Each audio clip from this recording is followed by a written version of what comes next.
नमस्कार, अस्सलाम वालेकुम, जय भीम, जोहार साथियों। मैं जावेद सैयद आपका स्वागत करता हूं। खबर है गोरखपुर उत्तर प्रदेश से, बाबा जी के उत्तर प्रदेश से, जिसे भक्त उत्तम प्रदेश कहते हैं या भक्त कहते हैं ठोक देने वाला प्रदेश।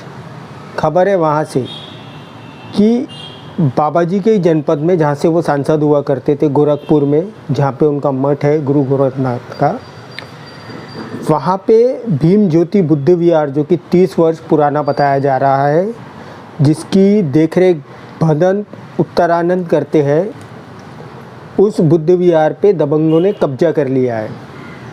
क्यों किया है?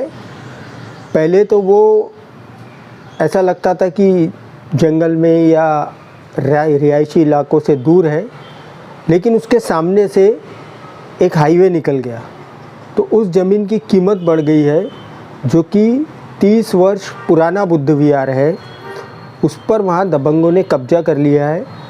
अब ये बहुजन समाज की जिम्मेदारी है, ये बौद्ध समाज की नहीं, ये बहुजन समाज की, जिसमें SC ST माइनॉरिटी और OBC के जो अम्बेडकरवादी विचारधारा के लोग हैं, उनकी जिम्मेदारी है कि उन्हें जाकर उस बुद्ध विहार को बचाना पड़ेगा। क्योंकि इसी तरह आपकी जो सारी प्राचीन विरासतें हैं, उसके ऊपर एक एक करके कब्जा कर दिया गया है और अभी उसको हम अलग अलग नामों से जानते हैं। 1991 में कांग्रेस ने, जब बाबरी मस्जिद का विवाद हुआ था, राम जन्मभूमि का विवाद हुआ था, तो एक 1991 में वर्शिप एक्ट बनाया, मतलब धर्म उपासना का एक कायदा बनाया।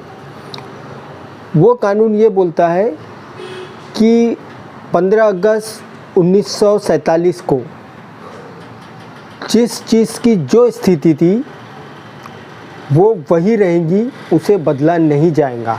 मतलब अगर कोई मस्जिद है तो वो मस्जिद ही रहेगा, कोई मंदिर है तो मंदिर ही रहेगा, कोई बुद्ध विहार है तो बुद्ध विहार ही रहेगा। जो मांग की जाती है कि मस्जिद के नीचे मंदिर है या मंदिर के नीचे बुद्ध विहार है, वो मांग को कांग्रेस ने खारिज कर दिया। मेरा आरोप है कांग्रेस पे, कांग्रेस ने ये मुसलमानों के हक़ का फ़ैसला नहीं किया है। कांग्रेस ने ये जो फ़ैसला किया है, ये जो बौद्ध समाज है, देश की जो बौद्ध प्राचीन संस्कृति है, कहा जाता है सम्राट अशोक ने 84,000 स्तूप जो बनाए थे, जिसके ऊपर विभिन्न प्रकार से कब्जे करके उन्हें अन्य धार्मिक स्थलों में या मंदिरों में बदला गया है, उसको बचाने की ये कवायद थी, ना कि मुसलमानों को राहत देने की। अब जबकि 2014 के बाद भारत में जो मुसलमानों के प्रति नफ़रत थी, जो दलितों के प्रति नफ़रत थी, जो आरक्षण के प्रति नफ़रत थी, वो खुल के सामने आ गई है। अब उसको कोई रोकने वाला नहीं, उसको कोई टोकने वाला नहीं, उसको कानून का डर नहीं, उसको राज सत्ता का डर नहीं, क्योंकि राज सत्ता के श्रेय से ये नफ़रत पल रही है, बढ़ रही है, फैल रही है। तो इसके लिए अब हम बहुजनों को, बहुजन में मैं ज़्यादातर तो दलित, आदिवासी और मुसलमानों को ही गिनता हूँ।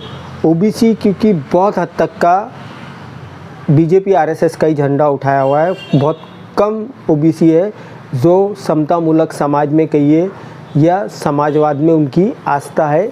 वो उनकी आस्था आज भी BJP RSS के जो कर्मकांडी धर्म है, जो भेदभाव वाला धर्म है, उसी में है। दूसरी UP से खबर आ रही है कि गौड़ा ज़िले की है, UP के गौड़ा ज़िले की। वहाँ पे एक शादी में एक दलित ने, जो प्लेटें होती है ना खाना खाने के लिए रखी जाती है, उसको हाथ लगाया, तो उस दलित को, जो दबंगों की शादी थी, इतना मारा गया, इतना मारा गया कि उसे बेसुध कर दिया गया। अब ये सोचिए, देश आज़ादी का अमृत महोत्सव मना रहा है और छुआछूत आपके साथ वैसी हो रही है जैसे पेशवाई में होती थी, जैसे नाना साहब पेशवा के काल में होती थी, जैसे पेशवाई काल में छुआछूत होती है, या मैं कहता हूँ उससे भी बढ़कर अब हो रही है। 2014 के बाद देश जो बन रहा है, जालोर में जिस इंदर मेघवाल को एक सवर्ण का छैल सिंह का मटका छू लेने के लिए इतना मारा गया कि उसकी हत्या हो गई। अब उसी राजस्थान के जालोर में इंदर मेघवाल के जो चाचा थे और उनके पिता थे, दबंगों ने या सवर्णों ने कहिए, वहाँ पे राजस्थान में राजपूत अस्मिता या क्षत्रिय अस्मिता आरएसएस ने उनके दिमाग में भर रखी है। वहाँ के युवाओं की ज़िंदगी ख़राब करके रखी है।